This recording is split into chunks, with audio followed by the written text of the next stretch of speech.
अरे कि हमार जननी कि हमार जननी भेजलू राम काहे बनवा।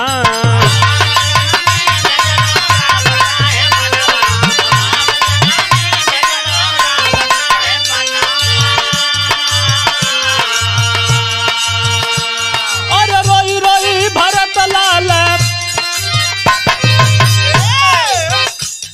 अरे रोई रोई भरत लाल पूछल करनवा हमार जननी भेजलू राम काहे बनवा।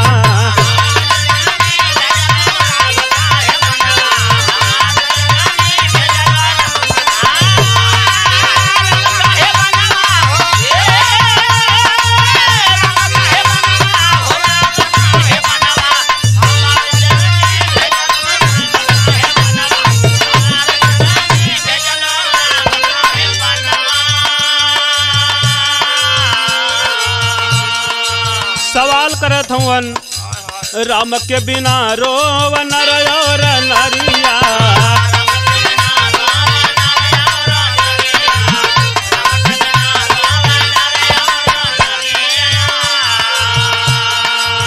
बनलू कलंकित हमार महतरिया।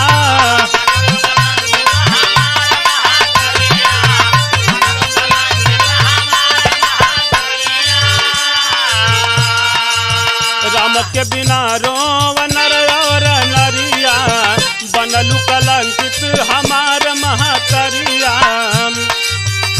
अरे राम के बिना नहीं आवेला चयनवा हमार जननी राम काहे बनवा।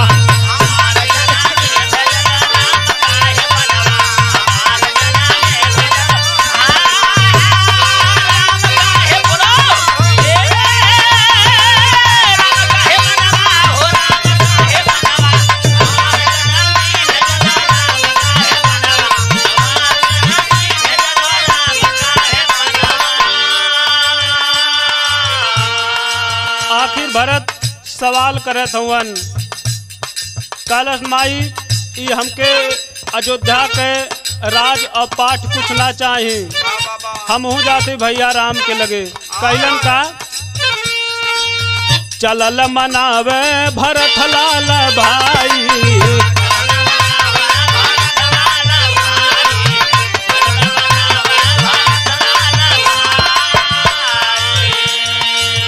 दिलावा में आशा की ज्योतिया जलाई।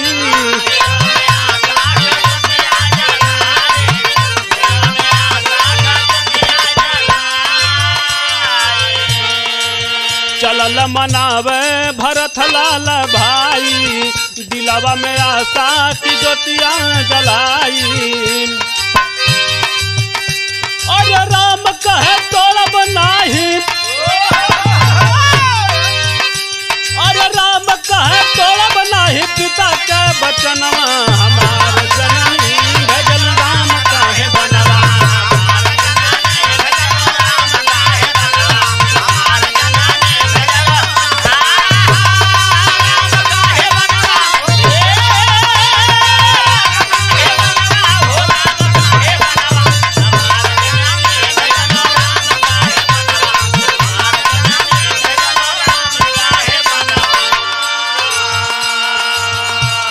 आखिर भरत के कई समझावत और भरत मानने के तैयार ना हुवन।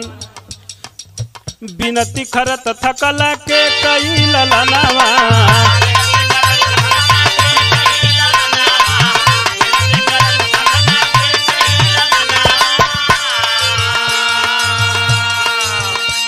अरे दियल श्री राम एक खड़ाऊ निसनवा।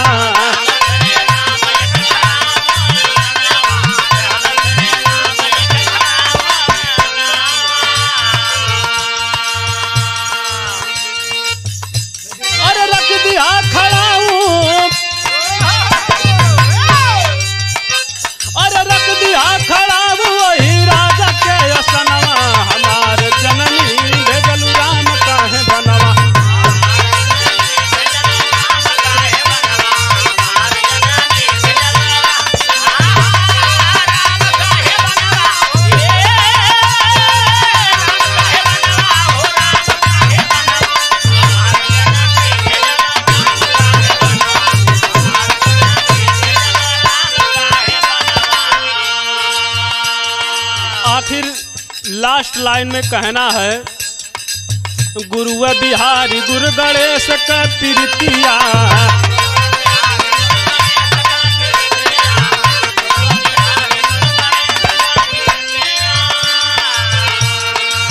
कबहू न भूली उदराज यादव जी के गीतिया।